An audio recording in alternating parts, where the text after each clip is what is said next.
Fíjese que me llamaba la atención cómo hay una frase, y la vamos a ver ahorita, y ese es el tema, ¿verdad? La fortaleza en el desierto. El desierto en la Biblia habla de muchas cosas. Una de ellas es que representa precisamente los tiempos de prueba, los tiempos difíciles que nos llegan. Una de las cosas que tenemos que comprender nosotros es que de en medio del desierto, dice la Biblia en Cantares, ¿verdad? Dice, del desierto sube la novia. Pero luego también dice, en Apocalipsis capítulo 12, dice que la mujer que estaba en el cielo es enviada, ¿a dónde? Al desierto. Entonces tenemos que entender nosotros algo: o pasamos el desierto ahorita, o vamos a tener que pasar el desierto después. Amén. No podemos nosotros evadir los tratos de Dios y lo que Dios quiere hacer en nuestras vidas. Entonces, viendo un poco acerca del desierto, fíjese, dice cómo acá en el libro de Samuel, cuando Saúl estaba persiguiendo a David, dice que allí en el desierto se fue David y se asentó en una cueva que se llama Adulam. Dice, 3 de los 30 jefes fueron a David en la cueva de Adulam en el tiempo de la cosecha, mientras la tropa de los filisteos acampaba en el valle de Refaim. David estaba entonces en la fortaleza. Fíjese eso. ¿A dónde lo fueron a buscar? Adulam. ¿Cómo era conocida la cueva de Adulam? La fortaleza. Dice entonces ahí, los filisteos estaban en Refaim, David en la fortaleza. Hay otro pasaje que es paralelo a este. Dice, primer libro de Crónicas, capítulo 11.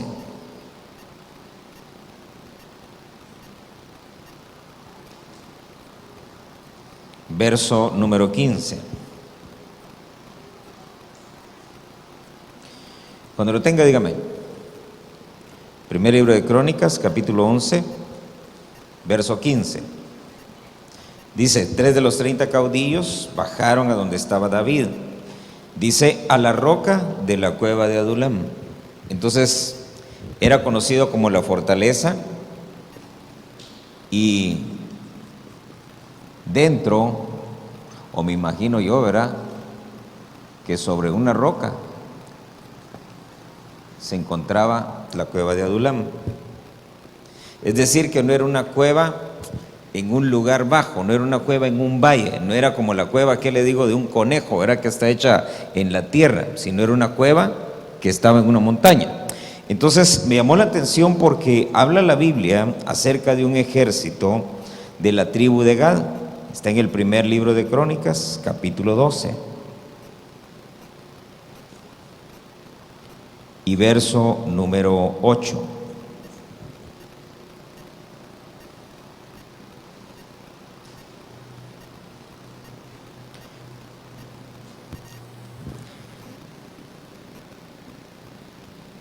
Primer libro de Crónicas 12, 8. Déjeme ir a buscar acá. ¿Ya lo tiene? Dice, también de los de, creo que está un poquito alto, no, estaba bien así como al principio, bajémosle un poquito de volumen. Dice, también de los de Gad se pasaron a David en la fortaleza en el desierto, hombres fuertes y valientes, entrenados para la guerra, diestros con el escudo y la lanza. Sus rostros eran como rostros de leones y eran tan ligeros como las gacelas sobre los montes. Ezer fue el primero, Obadías el segundo, Eliab el tercero, Mismaná el cuarto, Jeremías el quinto, Atai el sexto, Eliel el séptimo, Johanán el octavo, el Zabad el noveno, Jeremías el décimo. Había 2 Jeremías, ¿verdad? Macbanai el 11, eran 11. Verso 14. De los hijos de Gad, estos fueron capitanes del ejército. Oiga eso. Dice, el menor valía por 100 y el mayor por 1000. Pero fíjese que Hay otras versiones. Dice, eran hijos de Gad, jefes del ejército. Uno solo, el menor de todos, era capaz de atacar a 100 hombres, y el mayor a 1000 de ellos. Y eso es tremendo porque cuando uno empieza a ver quiénes eran los que conformaban la guardia de David, todos ellos eran hombres valientes, todos ellos se encontraban precisamente en la fortaleza. Es decir, que en la fortaleza no había gente, hermano, de baja condición. Los primeros en llegar ahí a la cueva de Adulam, dice que fue la familia de David. Dice, se enteraron que David estaba en la cueva de Adulam y fueron a la cueva de Adulam. Dice que luego entonces, hermano, del ejército empezó a irse gente a buscar a David. Y de la tribu de Gad dice que había 11, que hágale de cuenta que eran, hermano, no era cualquier guerrero esta gente, eran 11 guerreros que solos ellos podían enfrentarse a un batallón completo. 11, esos 11 que llegaron ahí. Y entonces, hermano, me llamó la atención porque dije yo, ¿cómo es posible uno contra 100 y el más grande de ellos contra 1000? Pero la Biblia relata cómo los valientes de David, dice uno de ellos, en una oportunidad mató 300, otro mató 800, otro se levantó y defendió un campo de cebada, dice, y empezó a pelear hasta que la espada, dice, quedó pegada en su mano de toda la sangre que estaba derramando. Entonces era gente muy valiente. Fíjese esto, porque me llamó la atención y empecé a buscar, hermano, en este pasaje cada una de esas palabras. Y entonces dice acá que estos de Gad, hermanos, se traspasaron al ejército de David en la fortaleza del desierto. Pero esa palabra pasarse en hebreo, fíjese que dice, es badal, y ese badal significa discernir. También, ¿verdad?, dividir, distinguir. Entonces no fue que se rebelaran, hermano, así nada más, sino que fueron soldados, hermano, que empezaron a discernir y dijeron, bueno, Saúl es el ungido, pero también David es el ungido. Entonces aquí hay que distinguir y hay que discernir cuál de los dos ungidos es el que tenemos que seguir. Y entonces empezaron a discernir y se dieron cuenta ellos que el que tenían que seguir era a David. David, que representa al Señor Jesucristo y que tiene, hermano, varias aplicaciones. Pero lo que yo quiero que vea usted es qué era lo que ellos hacían, cómo fue que llegaron allá a la cueva. Dice que entonces ellos discernieron y distinguieron y entonces, hermano, fueron a buscar a David a la fortaleza del desierto. Fíjese que entonces el desierto no es malo. Uno pensaría, ¿verdad?, que es malo el desierto, en el desierto ha de ser todo feo, falta el agua y esto y lo otro. Era lo que el pueblo de Israel pensaba cuando salió de Egipto. Pero recuérdese que dice la Biblia que cuando ellos salieron de Egipto, al nada más pasar, hermano, al otro lado, y dice que los estaba esperando la columna de fuego y la columna de humo de día. Entonces de noche ellos tenían, hermano, calefacción y tenían luz, y de día tenían sombra. Y dice que Dios los guardaba y los cuidaba. Entonces el paso por el desierto no fue un paso, hermano, que ellos tuvieron que sufrir mucho. Dice que Dios les proveía comida porque todos los días llovía maná. Se levantaban ellos y el desayuno y la comida ya estaban ahí listos. Se iban a dormir, hermano, todos los días y sin preocupaciones de que si los niños estaban creciendo, el calzado ya no les iba a quedar, la ropa ya no les iba a quedar. Dice la Biblia que el calzado y la ropa, primero, dice que no se les gastó. Es más, ni siquiera perdió color. Ya ve que digamos cuando uno lava la ropa, si era azul, ya cuando uno ya la desecha va como celeste, ¿verdad? Dice que a ellos, hermanos, la ropa no se les gastó, el calzado no se les acababa, los niños dice que iban creciendo y la ropa y los zapatos iban creciendo con ellos. Entonces el paso por el desierto fue un paso, hermano, pero bien tranquilo. Pero el pueblo de Israel no pudo discernir entre lo bueno y lo malo. Esa palabra badal es la capacidad de poder discernir entre lo bueno y lo malo. Y eso fue lo que tuvo que discernir este grupo de soldados. Dice entonces acá que fueron a buscar a David en la fortaleza del desierto. Esa palabra fortaleza es matzad en hebreo. Y dice, matzad dice fortaleza, un lugar encubierto, un lugar fortificado. Dice también, en algunos casos dice, se utiliza para hablar acerca de la solidez de un refugio o de la inalterabilidad de un lugar, permanecer uno inalterable. Fortaleza dice un lugar natural y de difícil acceso. Y me fui a otro diccionario, dice un castillo, un lugar fuerte, una red, un lugar donde refugiarse. Muy bien, esa es la fortaleza. Entonces dése cuenta, esa metzado, fortaleza en el desierto, es un lugar para refugio. Cuando nos llevan entonces al desierto, ¿sabe qué tenemos que entender?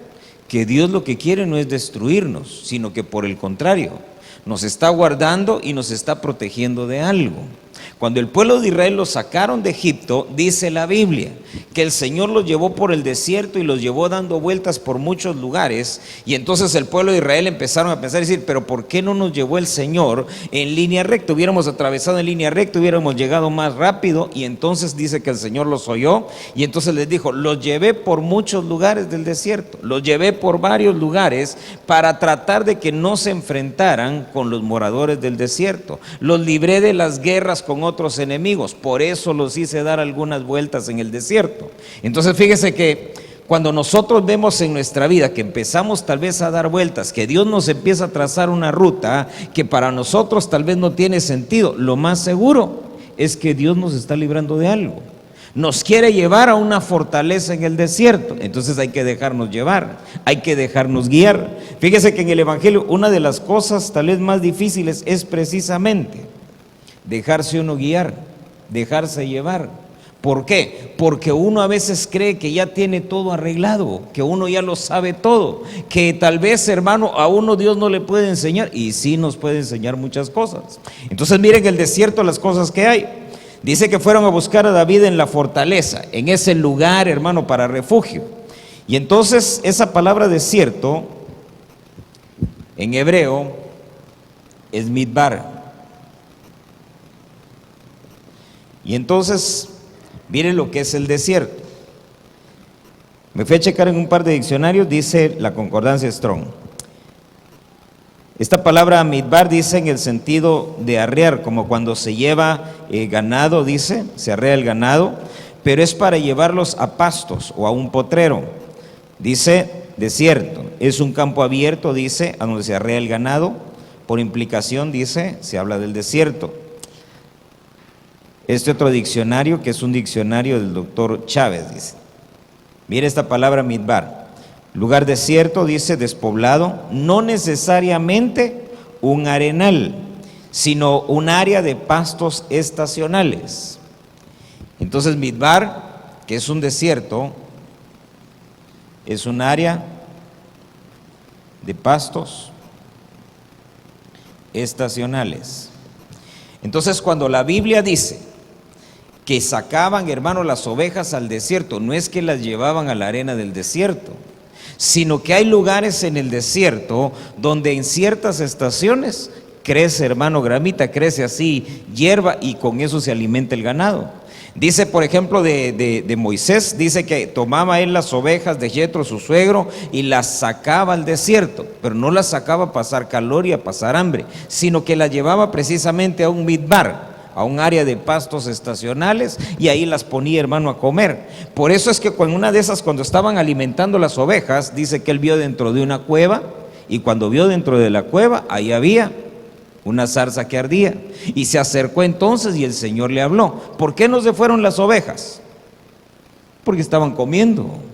Entonces mire qué interesante, porque cuando Dios dice voy a llevar al desierto, y hay un pasaje donde dice la llevaré al desierto, y ahí en el desierto le voy a hablar a su corazón, pero no a un desierto de arena, sino a un desierto donde hay pastos. Por eso es que David dice que cuando él estaba, hermano, cuidando las ovejas y lo fueron a llamar, él se encontraba en el desierto, pero no en un arenal, sino donde había pastos. Por eso sus ovejas las tenía cuidando ahí, las tenía pastando. No era, hermano, un pastor descuidado que llevaba y maltrataba a las ovejas por el desierto, hermano, con hambre, con sed, sino que buscaba pastos en medio del desierto. Por eso es que nosotros, hermano, tenemos que entender, el paso por el desierto es necesario, pero Dios nos va a llevar a donde hay pastos en medio de ese desierto.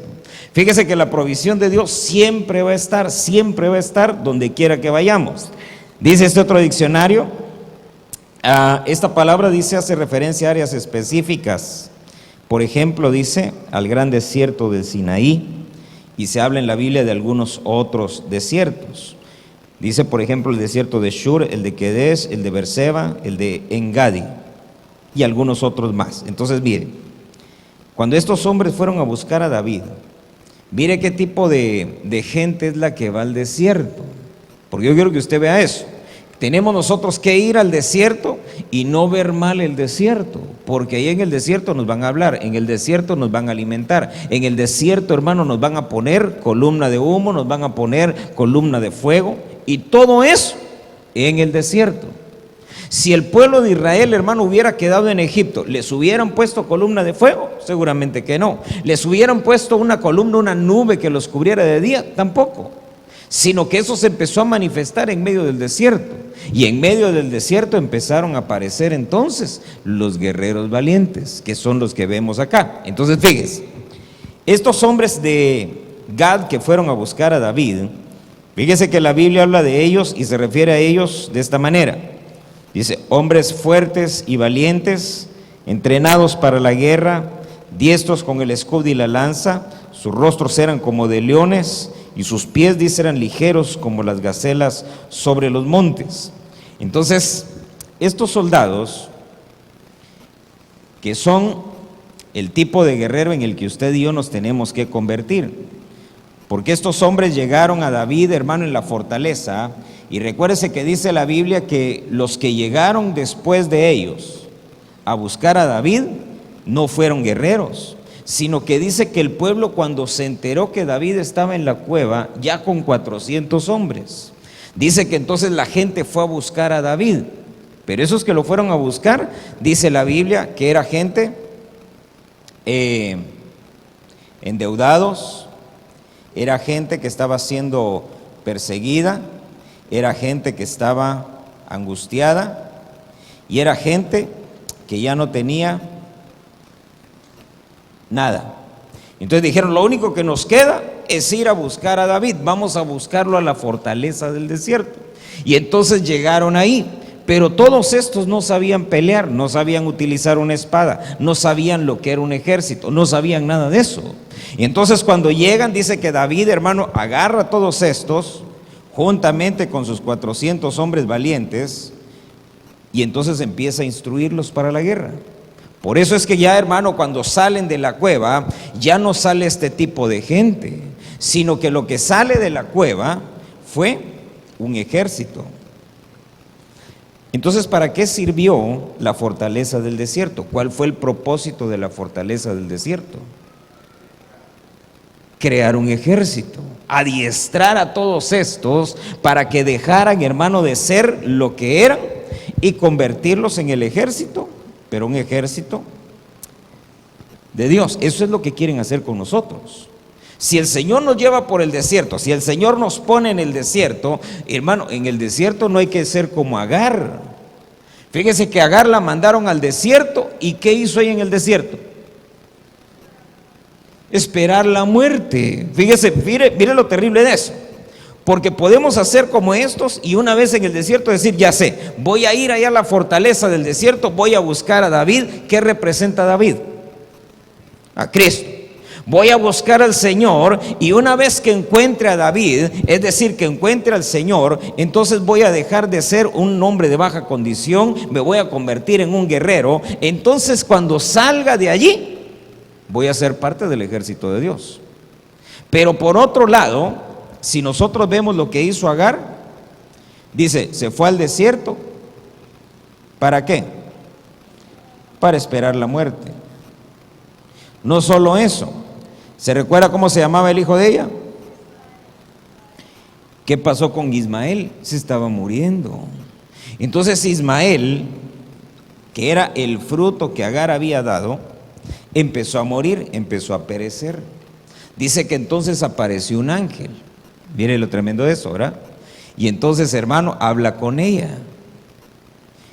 Y entonces le dice, mira, ahí hay una fuente, le da a beber, y hermano, le arregla el camino en el desierto.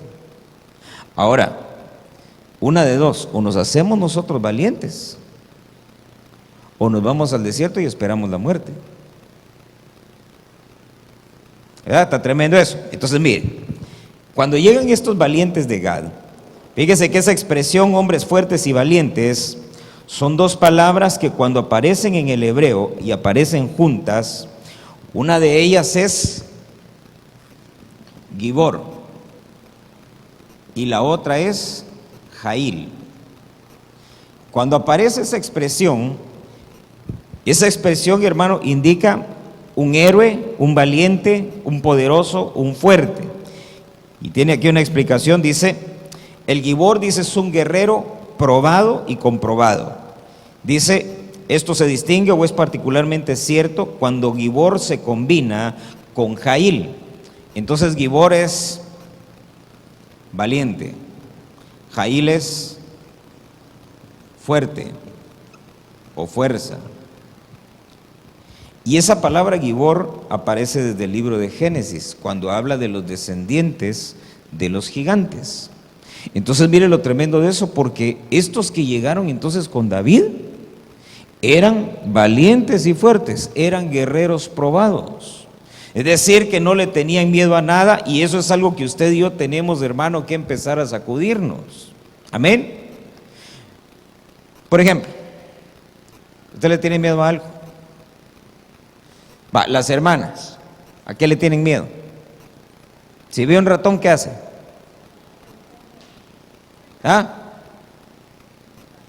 Si ve una cucaracha, se levanta, va a ir a tomar un vaso de agua a la cocina y de repente sale una cucaracha.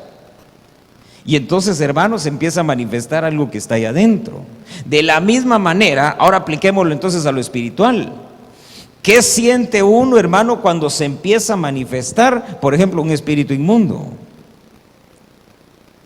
¿Qué sucede cuando empieza a ver, hermano, que hay un mundo espiritual que está tratando, hermano, de amedrentarlo? Porque estos valientes, hermano, lo que se les pusiera enfrente, y ellos le entraban, no le tenían miedo a nada. Es decir, estos eran de los que decían solamente para adelante y hacia atrás, ni para agarrar envión. Entonces mire, porque ese es el tipo de guerrero que nosotros tenemos que ser. Pero para eso es necesario que dejemos nosotros nuestra antigua condición y empecemos a pasar, hermano, por la cueva de Adulam, por la fortaleza en el desierto. Recuérdese que para ellos, hermano, pasar por el desierto no fue tan difícil porque ahí estaba David. Para el pueblo de Israel, hermano, el paso por el desierto fue fácil porque el Señor estaba con ellos. Y si de pronto tuvieron problemas fue cuando ellos se rebelaban contra el Señor. Porque mire, una de las cosas que uno tiene que ver con Israel es que de pronto dice, ya no tenían agua para tomar. ¿Y qué hacían? No se ponían a orar, no se ponían a pedirle al Señor, sino que dice la Biblia que ellos empezaban a hablar en contra del Señor. Y entonces iban con Moisés y le decían, para esto nos has sacado al desierto, para eso nos trajiste al desierto, para morir de hambre, para perecer de sed, nuestros hijos van a perecer en el desierto. Y dice que constantemente eso era lo que ellos decían. Llega un momento en el que el Señor dice, se cansa de ellos. Y entonces les dice, miren, ¿saben qué? Como ustedes constantemente dicen que para morir en el desierto los saqué, ahora se van a morir en el desierto. Y esos hijos de ustedes que ustedes decían que iban a perecer en el desierto, ellos van a entrar a la tierra prometida y ustedes no.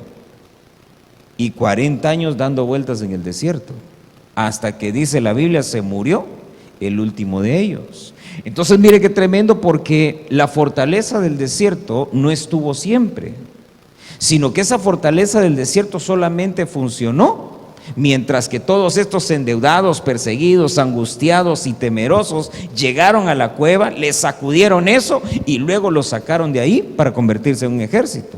Y entonces la fortaleza del desierto se cerró, porque David no vivió siempre ahí, sino que estuvo ahí solamente mientras que ministró estas cosas. Entonces nos llevan al desierto para sacudirnos las cosas que no nos sirven. Nos llevan al desierto, hermano, para sacarnos aquellas cosas ocultas que tal vez no hemos querido sacar. Nos meten en esa fortaleza y ahí está el Señor para ministrarnos. Por eso, mire, una de las cosas que tenemos nosotros que entender es que mientras no nos acerquemos al Señor, las cosas que llevamos allá adentro no van a desaparecer. Todos estos, hermano, fíjese, ¿qué fue lo que fueron a ver a la cueva? Estaba David y estaban sus valientes, hermano, estos de Gad, más los otros 30. Entonces cuando ellos llegaron ahí, se fueron a topar. Mire cómo eran ellos. Dice que sus rostros eran como rostros de leones y eran ligeros, hermano. Es decir, que corrían, hermano, como que fueran gacelas en el campo. Ahora, ¿eso qué quiere decir? Que nosotros tenemos que ser, hermano, igual en nuestra vida espiritual. Tenemos que ser de pies presurosos. ¿Para qué? Pies presurosos, hermano, para buscar al Señor. Pies presurosos para la oración. Pies presurosos, hermano, para el ayuno. Pies presurosos para leer la Biblia. Para eso tenemos que ser, ¿ve? Y cuando el diablo se nos ponga enfrente, ¿qué tenemos que hacer? Porque mire, dice la Biblia que el diablo anda como león rugiente, ¿verdad? Es decir, que anda al acecho para ver a quién puede devorarse. Pero dice que esos valientes de Gad, ¿cómo eran sus rostros? Entonces, usted ha visto que un perro coma perro, diría. Hasta hay un dicho que decía, perro no come perro. Entonces, si se le aparece el diablo y le quiere hacer como león, usted tiene que sacar su rostro de león. ¿Sabe qué es lo interesante de esto? Que dice la Biblia, ahí en Apocalipsis, aparecen unos seres que le llama vivientes. Esos seres tienen 4 caras. Una dice es cara de hombre, la otra dice es cara de águila, la otra dice es cara de buey y la otra es una cara de león. Entonces, una de las facetas, una de las dimensiones que nosotros tenemos que desarrollar en nuestra vida es precisamente tener un rostro de león. Ahora, ¿cómo se hace eso? Fíjese que estos hombres de Gad, mire esto, dice acá, dice ellos eran entrenados para la guerra. Esa palabra dice en hebreo es sabá. Dice es una masa de personas, especialmente dice organizados para la guerra, como un ejército. Principalmente dice preparados para la adversidad o incluso dice también para la adoración. Y esta palabra tiene también, hermano, otros significados: batalla, campaña, compañía, cuerpo, ejército, guerra, hueste, milicia. Es el uso que se le da. Entonces, una de las cosas que veíamos hoy en la mañana y que está relacionado con esa palabra es el orden. Fíjese que estos hombres de Gad, cuando ellos salieron y se fueron con David, ellos fueron para presentarse, hermano, y ser parte del ejército. Ellos no llegaron para ser capitanes, ellos no llegaron para ser jefes, amén, sino que cuando usted busca en la Biblia, porque David tenía, hermano, un grupo de valientes. Mire esto. Dice,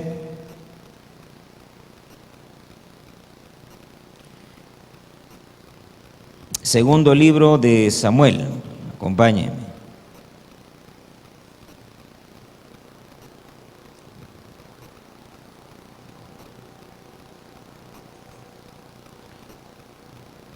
Capítulo 23.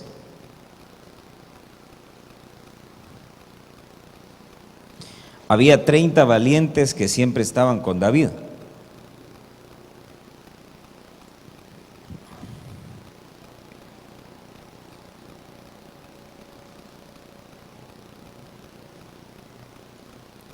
¿Ya lo tiene? Segundo libro de Samuel, capítulo 23, verso número 8.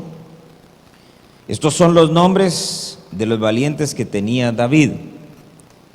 Y fíjese que ninguno de los que son nombrados como capitanes aparecen, hermano, ninguno de los hijos de Gad que fueron allá a la fortaleza del desierto. Pero estos hijos de Gad eran parte de esos valientes. Pero ninguno de ellos fue capitán. Mire esto que tremendo, dice, estos son los nombres de los valientes que tenía David. José Basebet, el tagmonita, principal de los capitanes. Este era llamado Adino, esnita. ¿Por qué lo llamaron así? Por los 800 que mató una vez. Fíjese, solo él se llevó 800. Luego dice verso 9, después de él fue Eleazar, el hijo de Dodo, el Ajojita, uno de los 3 valientes que estaban con David cuando desafiaron a los filisteos que se habían reunido para la batalla y se habían retirado los hombres de Israel. Mire qué terrible eso. Se pone todo el ejército. Se recuerda cuando David se enfrenta con Goliat, dice, estaba David y estaba todo el ejército ahí, pero nadie quería pelear con Goliat. Pero en esta dice que se vuelven a apostar otra vez el ejército de Israel contra los enemigos del otro lado, y dice que entonces David junto con 3 de sus valientes desafiaron entonces al ejército del otro lado, y los otros dijeron, no, está bien, peleémonos. Cuando los otros dijeron, peleémonos, dice que todo el ejército salió corriendo, los que estaban con David, y solo quedó David y esos 3 soldados. Y entonces mire lo que sucedió. Dice, se habían retirado los hombres de Israel. Este hombre Eleazar se levantó, hirió a los filisteos hasta que su mano se cansó y quedó pegada a la espada, y aquel día el Señor concedió una gran victoria. El pueblo volvió en pos de él, pero no para pelear. Mire lo que dice ahí, el pueblo volvió en pos de él, pero solo para despojar a los muertos. Es decir, que cuando ya los 3 valientes y David habían acabado con todo el ejército, dice que entonces el ejército de Israel volvió solo a tomar los despojos. Ahora, ese no era el tipo de ejército que David, hermano, preparó allá en la fortaleza del desierto. Amén. Los de la fortaleza del desierto siempre estaban con David. Por eso es que dice, estos 3 valientes se quedaron con él. Mire este otro. Verso 11 del capítulo 23. Dice, después de él fue Sama, hijo de Age, el Ararita. Los filisteos se habían concentrado en tropa donde había un terreno lleno de lentejas. Es decir, estaban peleando por la comida. Y el pueblo había huido de los filisteos. Pero este hombre Sama se puso en medio del terreno y lo defendió e hirió a los filisteos. Y el Señor le concedió una gran victoria. Por eso es que dice la Biblia, ¿verdad?, que uno de nosotros puede hacer huir a 1000 y 2 a 10,000. Ahora mire entonces, porque ese es el tipo de gente que salió de la fortaleza del desierto. Vuelvo a insistir, ¿por qué los otros, hermanos, el otro ejército, por qué salían huyendo? ¿Por qué los dejaban solos? Porque ese ejército no estuvo en la fortaleza del desierto. Dice la Biblia que aquí de la fortaleza del desierto creo que fueron 600 hombres los que salieron. Eso fue todo. Este otro ejército, hermano, eran los que se iban agregando después, pero esos no fueron entrenados en el desierto. Esos no estuvieron, hermano, en esa fortaleza que tenía David en la cueva de Adulam. Por eso mire, ¿cómo prepara Dios, hermano, a sus guerreros? ¿Cómo prepara Dios a sus valientes? En secreto, en la cueva. Y cuando uno sale de ahí, entonces sale uno con brillos. Mire este otro, verso 18. Dice, y Abisai, hermano de Joab, hijo de Sarbia, era jefe de los 30, y este blandió su lanza contra 300 y los mató. Tuvo tanto renombre como los 3.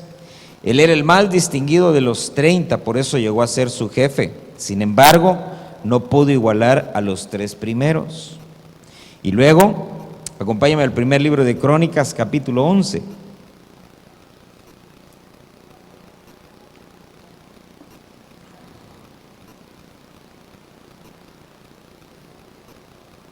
Y verso número 11.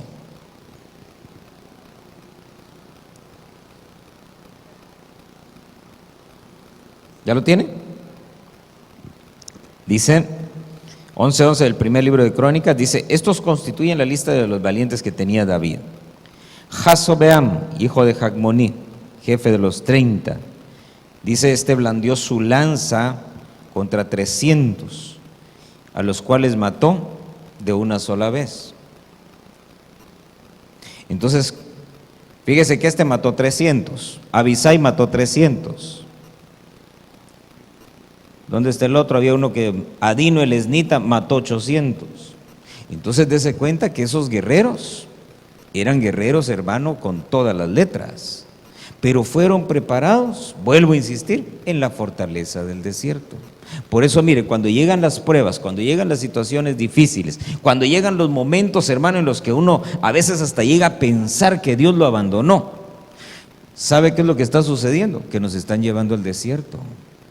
Entonces, cuando a uno lo conducen al desierto, uno puede hacer dos cosas: o empieza uno a hablar contra Dios como hacía el pueblo de Israel, o hace uno lo que hicieron los del ejército de Gad, esos 11 valientes que dijeron: bueno, ya estamos en el desierto, ¿ahora qué hacemos? Vamos a buscar a David allá en la fortaleza. Y lo fueron a buscar, y cuando llegaron a la fortaleza, los metieron ahí. Entonces todos estos hermanos dijeron: nosotros no podemos pelear, nosotros no sabemos pelear, nosotros no tenemos rostro de león, tenemos rostro de gatito.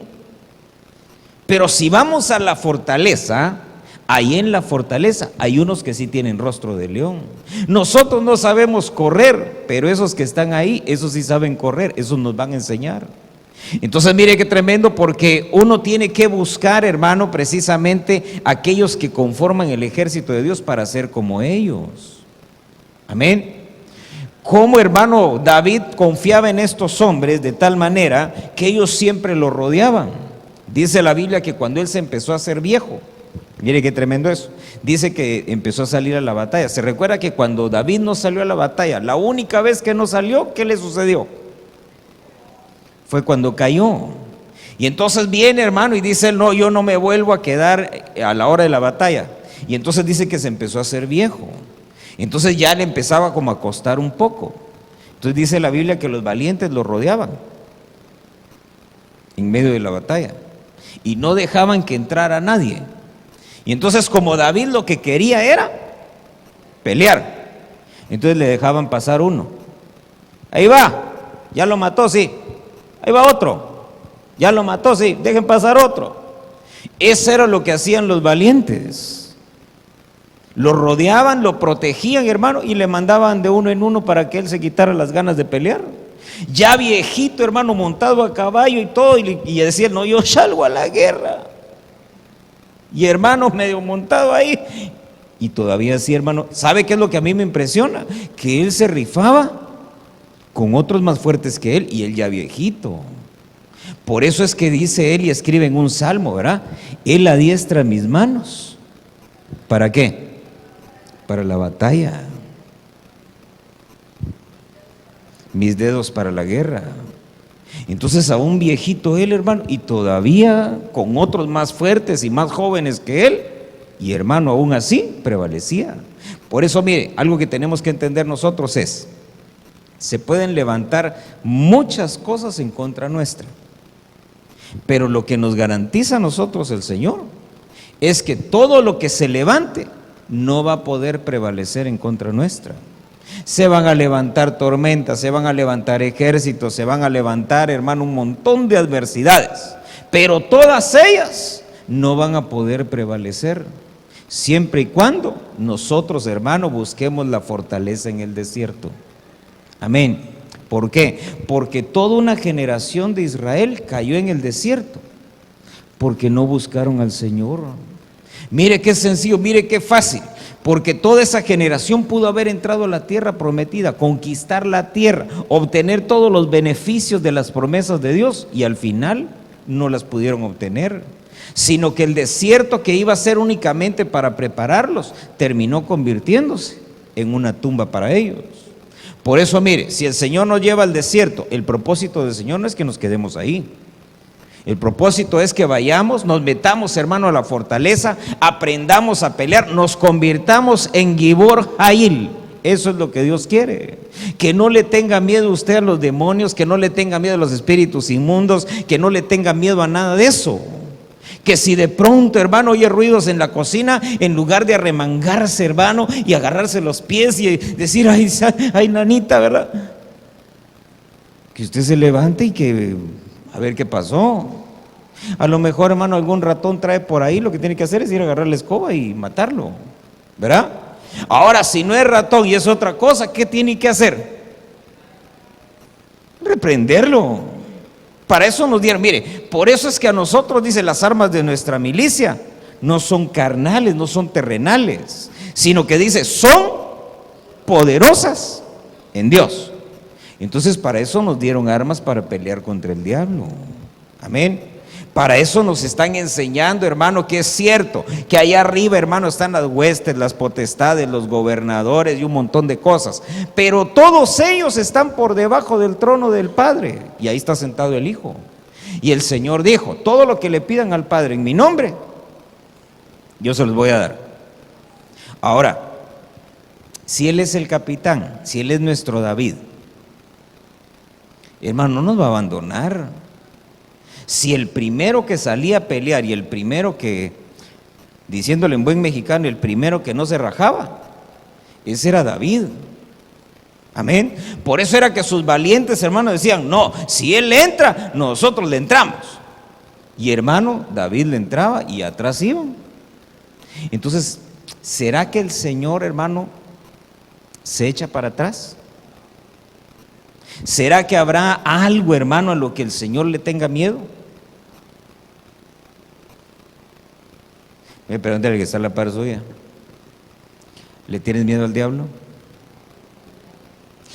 Mire, yo le he dicho, ¿verdad? Así como me dijeron a mí cuando entré a trabajar en el banco, ¿verdad?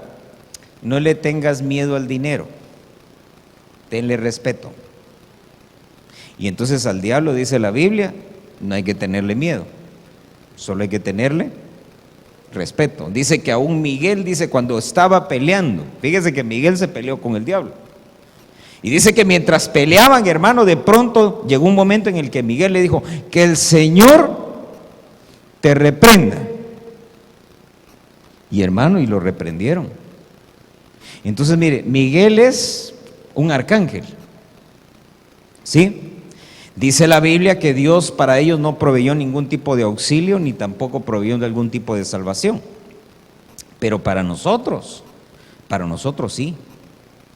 Entonces, si Miguel, cuando dice que el Señor te reprenda, y el Señor reprende, hermano, a los demonios, cuando usted y yo lo clamamos o lo decimos o lo invocamos, ¿será que nos va a responder? Nos va a responder. ¿Sabe qué es lo que tenemos que hacer? Tenemos que ser como estos, rostros de leones.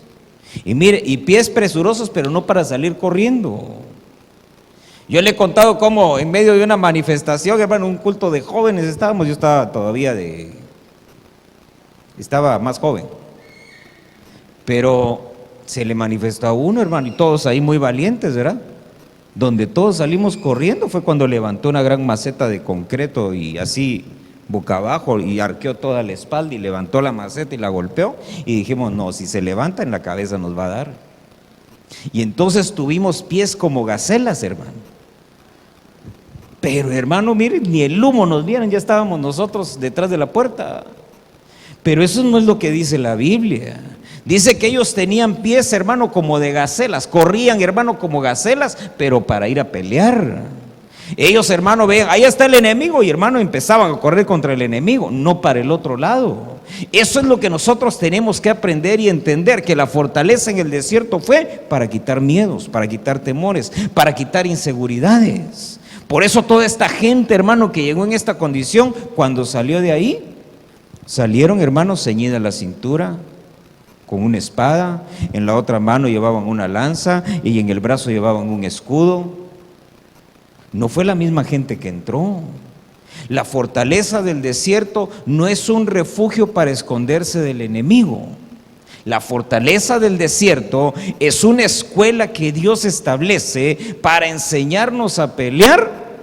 Y hermano, que cuando el enemigo se nos ponga enfrente, que el que salga corriendo sea él y no nosotros. Que el que sienta miedo sea Él y no nosotros. Amén. Y amén.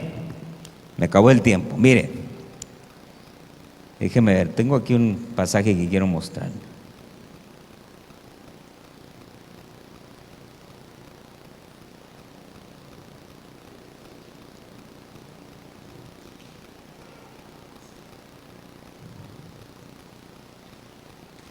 Dice,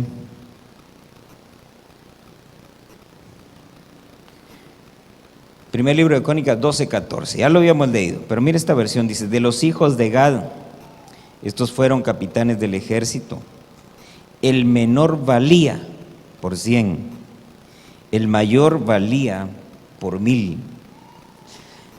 Fíjese que cuando estos llegaron a la fortaleza del desierto, no valían nada, pero cuando salieron de allí, tenían un valor, hermano, delante de los otros ejércitos.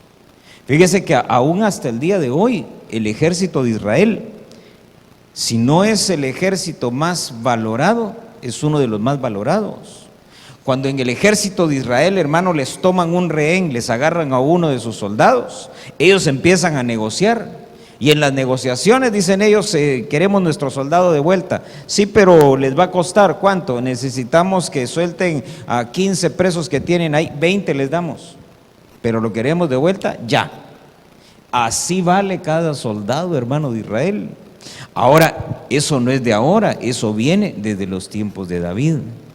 Desde la cueva de Adulam se estableció, hermano, precisamente eso, que fueran la mejor milicia del mundo. Ahora nosotros en el mundo espiritual, ¿qué es lo que quiere hacer con nosotros Dios? Convertirnos en la mejor milicia espiritual. Espiritualmente hay huestes, hay muchos ejércitos, pero la milicia del Señor, que es lo que nosotros conformamos, es lo que Dios está formando ahora.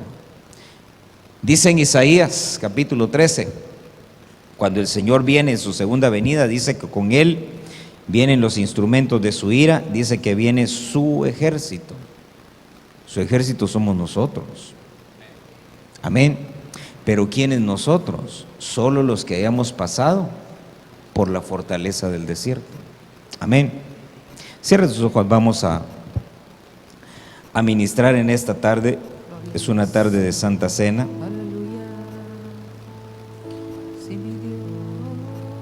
Y mientras nuestras hermanas pasan con el pan y el vino, ahí con tus ojos cerrados,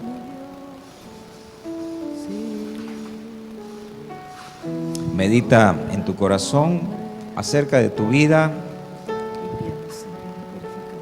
y si hay pecados que es necesario que confieses delante del Señor, este es el momento propicio, el momento oportuno para confesarlos.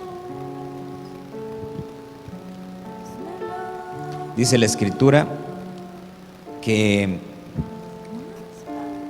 cuando nosotros nos acercamos a la mesa del Señor, es necesario que nosotros nos tomemos el tiempo para discernir el cuerpo de Cristo. Discernir el cuerpo de Cristo es que nos examinemos a conciencia y que de acuerdo a cómo hemos vivido y sabiendo nosotros cuáles son nuestras debilidades, que podamos reconocer nuestros pecados y arrepentirnos delante del Señor, rogar al Señor para que Él nos perdone y no hacerle promesas, sino solamente pedirle que nos dé las fuerzas para ya no pecar, para ya no fallar.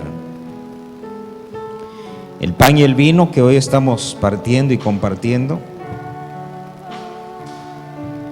representan el cuerpo y la sangre del Señor Jesús. Su cuerpo que fue partido por todos nosotros, su sangre que fue derramada por la salvación de todo el mundo. Dice la Escritura que para que podamos obtener los beneficios de la Santa Cena, Es necesario que nosotros nos examinemos a nosotros mismos, nos arrepintamos, pidamos perdón y luego participemos del pan y de la copa. Y de esa manera entonces podemos ser fortalecidos en nuestro ser interior, sanados en nuestros cuerpos y ser vivificados en nuestros espíritus. Esa es la obra que la cena del Señor hace en nosotros.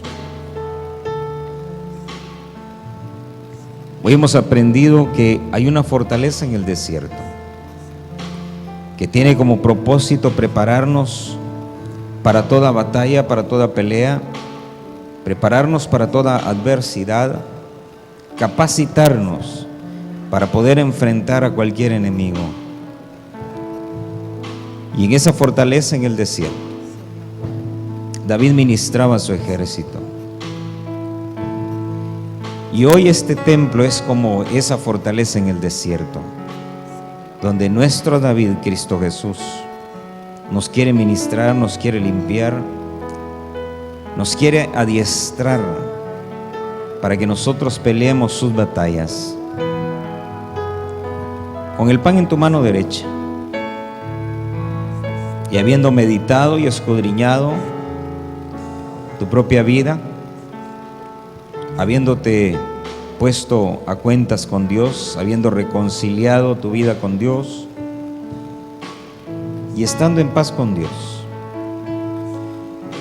Ese pan que tienes en tu mano derecha representa el cuerpo del Señor Jesús, que fue castigado, lacerado, y que dice la Biblia que por las llagas en ese cuerpo hoy nosotros podemos alcanzar sanidad. Si tienes alguna enfermedad en tu cuerpo, en algún órgano, este es el momento para que le digas: Señor, por tus llagas, Señor, yo alcanzo sanidad en mi estómago, Señor, alcanzo sanidad en mi hígado, alcanzo sanidad en mi páncreas, alcanzo sanidad en mis riñones, alcanzo sanidad en mis intestinos, alcanzo sanidad en mis pulmones, en cada órgano, Señor, de mi cuerpo. Yo sé, Señor, que por las llagas en tu cuerpo yo alcanzo sanidad en esta hora, en el nombre de Jesús.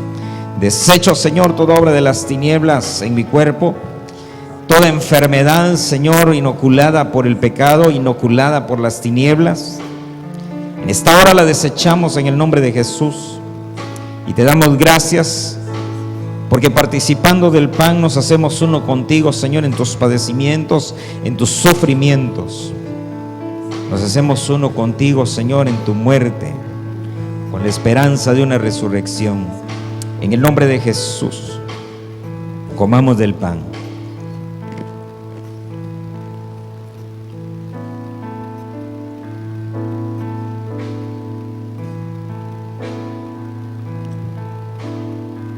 Pon la copa de vino en tu mano derecha.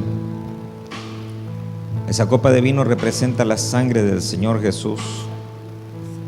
Con esa sangre fue sellado un nuevo pacto, un pacto con inmensas promesas, promesas de un reino, promesas de un arrebatamiento, promesas de un establecimiento del reino de Dios en nuestras vidas. Por esa sangre fuimos reconciliados con el Padre y es por eso que ahora podemos nosotros acercarnos al trono de la gracia de Dios, podemos orar, podemos hablar con Él, sabemos que Él nos responde, vemos sus respuestas, vemos el mover del Señor a nuestro alrededor y todo es gracias a la sangre de Cristo derramada en la cruz del Calvario. Por la sangre de Jesús hemos sido limpiados, hemos sido purificados, reconciliados con Dios y se ha sellado la promesa de establecer un reino para nosotros y sentarnos a la diestra del Hijo. Por esa sangre somos purificados, por esa sangre se nos abrió un camino directo al Padre y es por eso que no hay otro mediador entre Dios y los hombres sino solamente Cristo Jesús. Te damos gracias, Señor, por esa sangre preciosa, por la cual, Señor, hemos alcanzado la salvación, la purificación, y la esperanza, Señor, de una resurrección. En el nombre de Jesús te damos gracias, Señor, porque sabemos, Padre bendito, que aun cuando este cuerpo pudiera dejar de funcionar, Señor, tenemos la esperanza de una resurrección, Señor, en el día postrero. En el nombre de Jesús, sana nuestros cuerpos, limpia, Señor, nuestros cuerpos, Señor, nuestras almas, nuestros espíritus. En el nombre poderoso de Jesús, límpianos en la sangre del Cordero, Señor, en este tiempo, para que no tengamos que limpiar nuestras vestiduras, Señor, en medio de tiempos, Señor, de angustia. En el nombre de Jesús, gracias te damos, Señor. Fortalécenos, sánanos y danos vida en abundancia. En el nombre de Jesús bebamos de la copa.